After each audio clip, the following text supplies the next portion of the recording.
안녕하세요. 오디오로 듣는 키워드 경제입니다. 오디오로 듣는 키워드 경제는 경제 이슈와 경제 상식을 키워드 중심으로 풀어나가는 팟캐스트입니다.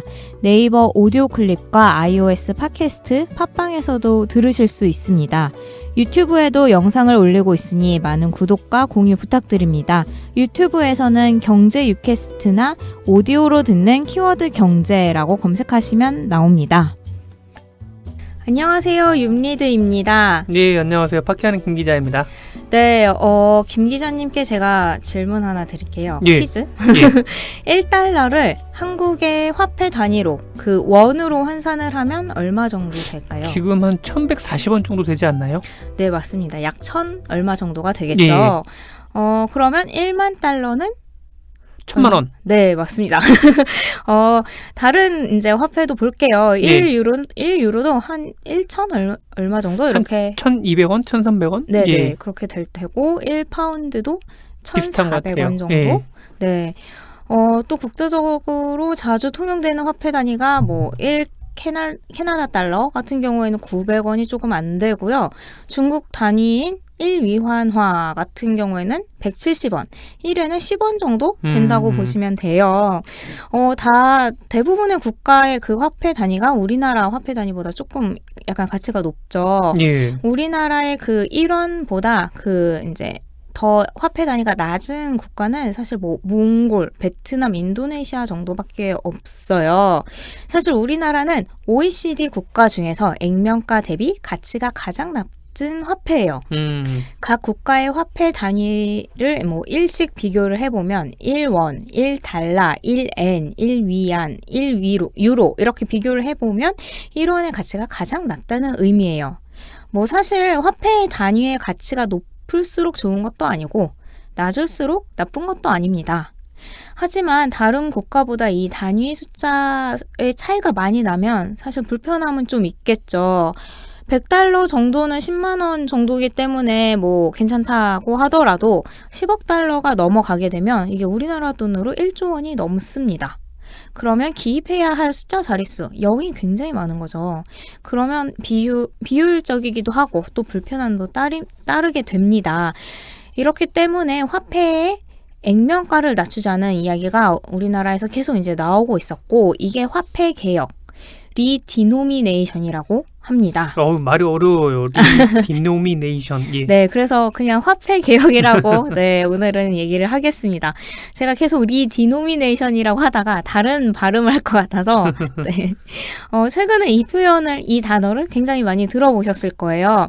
사전적으로 설명을 드리면 디노미네이션은 액면가라는 의미의 영어 단어고요. 화폐의 액면가를 다시 설정한다는 의미에서 디노미네이션 앞에 RE 이거를 붙여요. 이게 뭐 RE가 뭐 다시 뭐 이런 의미거든요. 그래서 리디노미네이션이라고 부릅니다. 화폐 개혁이죠. 예. 화폐 개혁은 우리나라에서만 이슈가 되는 그런 일은 아니에요. 여러 국가에서 이미 뭐 많이 단행을 했었고 우리나라도 1962년에 마지막으로 화폐 개혁을 했어요. 그러면 화폐 개혁은 왜 하는 걸까요? 보통 중앙은행들은 경제 규모가 커지면 화폐를 더 많이 발행해서 시중에 돈이 더 많이 풀게 됩니다. 화폐의 유동성이 높아지게 되는 거죠. 그러면 화폐의 가치는 조금씩 낮아지게 돼요. 좀 더 쉽게 설명을 드리면 예를 들어서 A라는 국가에서 발행된 화폐의 총 규모가 100원이라고 할게요. 이 국가에서는 총 생산된 빵이 10개가 있어요. 그럼 A 국가의 모든 돈으로 10개의 빵을 산다면 한 개의 빵은 10원이 되겠죠. 하지만 1년 후에 A 국가 중앙은행이 자금 유동성을 늘리기 위해서 화폐를 더 많이 발행합니다. 그래서 결과적으로 A 국가에서 통용되고 있는 화폐의 총 규모가 300원이 되었다고 가정을 해볼게요. 그럼에도 빵은 여전히 이제 10개만 생산이 되고 있어요.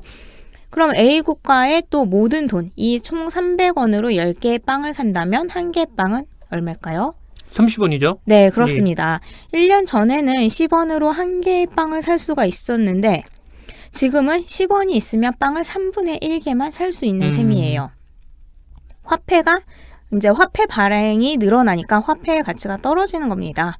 이게 현실 경제에서도 마찬가지예요. 중앙은행은 돈을 더 풀기 때문에 화폐의 가치는 조금씩 증가합니다. 그러다 보니까 화폐 한 장당 액면가는 그대로지만 그 화폐 한 장으로 살 수 있는 물건의 양은 더 적어지고 하나의 물건을 사는데 더 높은 화폐 단위가 필요하게 되는 거예요. 그런 그 화폐 단위의 수, 그러니까 그 0의 숫자가 더 늘어나게 되면 예를 들어서 빵 한 개에 10원만 있으면 되었다가 나중에 빵 한 개에 1조 원이 필요하다면 가격을 입력할 때 많은 수의 0이 필요하고 읽기도 어렵습니다. 이렇게 단위를 낮추기 위해서 화폐 개혁을 단행한다고 보시면 돼요. 화폐 개혁은 크게 두 가지 방식이 있어요. 첫 번째는 이제 뒤에 수많은 0들을 지우는 방식이에요. 100원을 이제 뭐 다음날부터 1원으로 만드는 그런 이제 방식이 있겠고요. 이거는 쉽게 얘기해서 국권 100원을 신권 1원으로 바꿔주는 거예요. 또 다른 하나의 화폐 단위는 또 다른 이제 화폐 개혁의 방식은 화폐 단위를 바꾸는 거예요. 새로운 화폐 단위를 만들어서 뭐 예를 들어서 100원은 1융이라고 뭐 설정을 하는 거죠. 1융이요? 그건 제가 뭐 만든 거고요. 네. 예전에 우리는 환이라는 단위를 썼어요. 10환을 1원으로 바꿨습니다. 네, 이런 거를 이제 화폐 단위를 바꾼다고 보시면 돼요.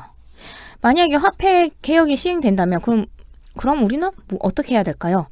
최근에는 현금을 사실 많이 사용하지 않는 시대이긴 해요. 그래서 은행에 있는 뭐 예적금 등은 자동으로 교환이 다 되고 카드 결제나 간편 결제도 크게 신경 쓰지 않아도 자동으로 다 전환돼서 계산이 될 거예요.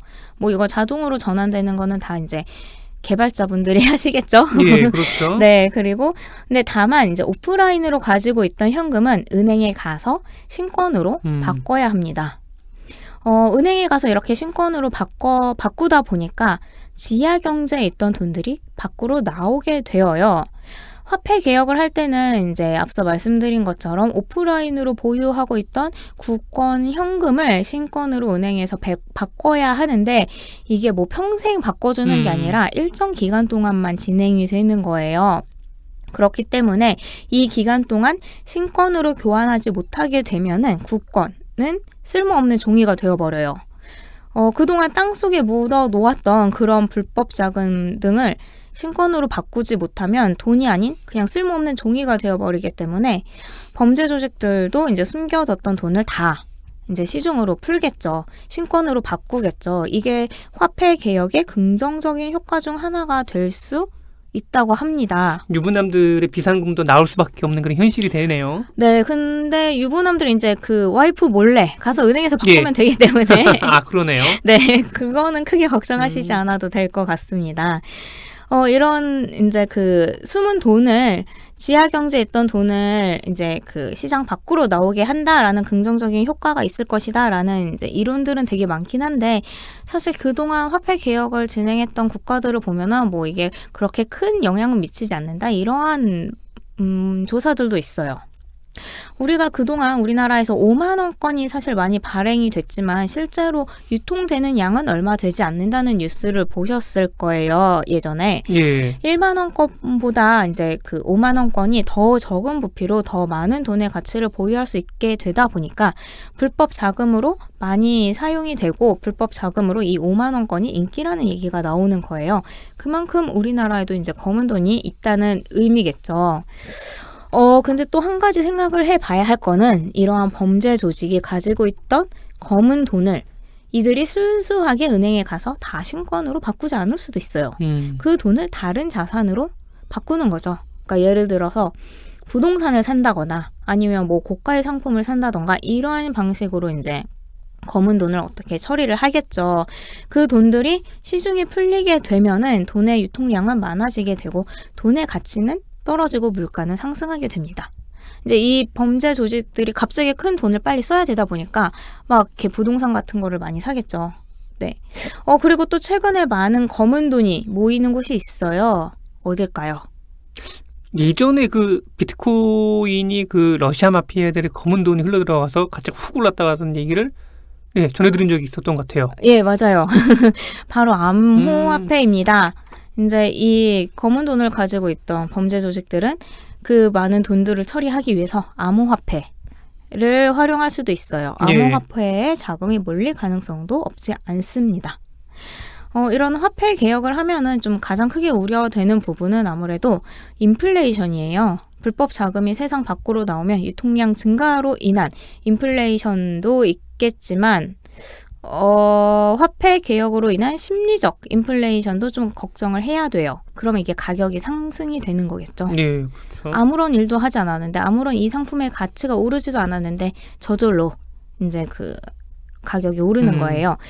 그동안 또 우리가 익숙해졌던 돈의 단위가 바뀌는 것이기 때문에 혼란이 있을 수도 있습니다. 쉽게 생각을 해보면 일본 여행을 해보신 분들은 이제 공감을 하실 거예요. 일본에는 100엔이 동전이에요. 동전이다 보니까 100원처럼 느껴지죠. 그래서 막 씁니다. 하지만 이게 100엔이 실제로 한국 돈으로는 1,000원이에요. 1,000원 정도 한다는 사실을 며칠 여행을 하다 깨달으면은 내가 너무 많이 돈을 썼다. 이렇게 후회하는 경우도 종종 있습니다. 이와 마찬가지예요. 1억 원이었던 집이 어느 순간 10만 원이 된다고 생각을 한번 해보시면 될 거예요. 뭔가 집이 10만 원이라고 하면 조금 더 가격을 올려도 될 것 같은 그런 느낌이 들잖아요. 1억 원에서 2억 원으로 집값을 올리는 거는 굉장히 크게 와닿지만 10만 원에서 20만 원 오르는 거는 비교적 덜 와닿죠. 왠지 올려도 될 것 같은 그런 느낌이 들죠. 이러한 이슈 때문에 일부 부동산 전문가들은 이를 이용해서 화폐 개혁을 할 때는 부동산이 가장 좋은 투자 수단이다라고 이렇게 좀 강조를 하기도 하는데 너무 속지는 않으셨으면 좋겠습니다. 화폐 개혁이 아직 언제 일어날지도 모르는 일이고. 그렇죠. 최근에 우리나라에서 왜 다시 화폐 개혁 이야기가 나온 걸까요? 리디노미네이션. 제가 이 단어를 발음하려다 또 틀렸네요. 어려워요. 화폐 단위를 변경하는 거는 이제 꾸준히 나왔던 얘기기는 해요. 하지만 최근에 다시 불거지게 된 이유는 이주열 한국은행 총재의 관련 발언 때문이에요. 지난 3월 25일에 이 총재는 국회 기획재정위원회 업무 보고에서 리디노미네이션이 그야말로 논의할 때가 되었다고 생각한다. 이 연구는 꽤 오래전에 해놓은 게 있다라고 말했습니다.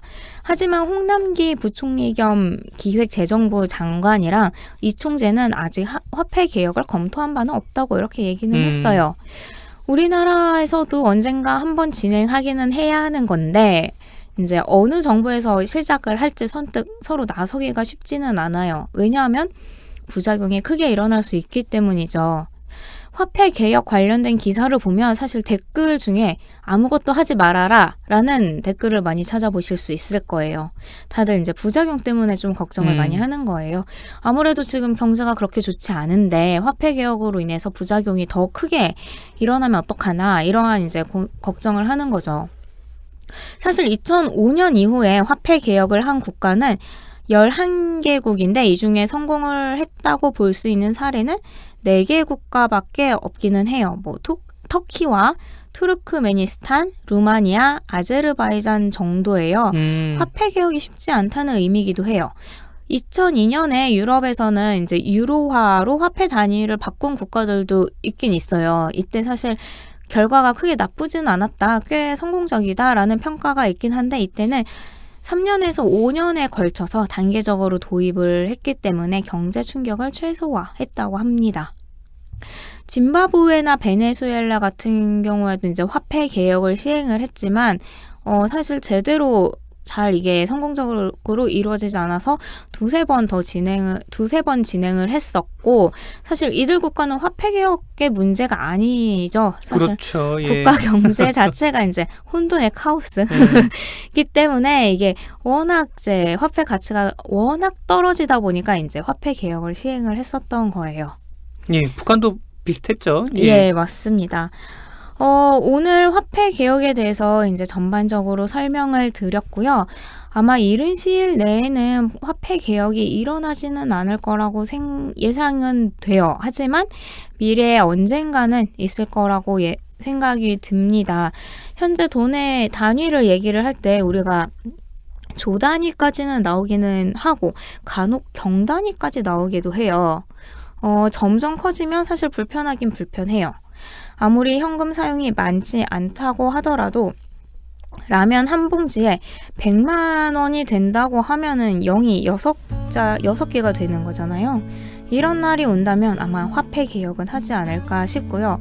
사실 라면 한 봉지에 100만 원이 되기 전에 한번 일어나진 않을까 생각은 되어요. 그러니까 뭐 필요성은 제기가 되고 있지만 아직 부작용이 더 큰 상황이고 또 아직은 또 버틸 만한 여력이 있다 뭐 그런 거겠죠. 예, 그렇습니다. 네, 오늘 얘기는 여기까지고요. 예. 그 저기 얼마 전에 베트남 그 동화 있잖아요. 예. 베트남 동으로 저 환전해봤는데 거기는 0이 진짜 한 2개는 더 붙는 것 같더라고요. 네, 맞아요. 거기는 저희보다 이제 그 가치가 더 낮죠. 화폐 예. 단위 가치가. 네, 오늘 얘기는 여기까지고요. 화폐 개혁이 일어나면 또 어떤 일이 벌어질지 좀 더 연구가 많이 필요할 것 같긴 합니다. 예, 갑작스러운 도입은 충격이 클 수밖에 없을 것 같아요. 네, 감사합니다. 예, 감사합니다. 여러분의 좋아요와 구독 댓글이 평범한 시민들의 경제 생활을 보다 건강하게 바꿉니다. 오늘 방송이 마음에 드셨다면 좋아요와 구독, 댓글을 꾹꾹 눌러주세요. 그럼 다음 시간에 만나요.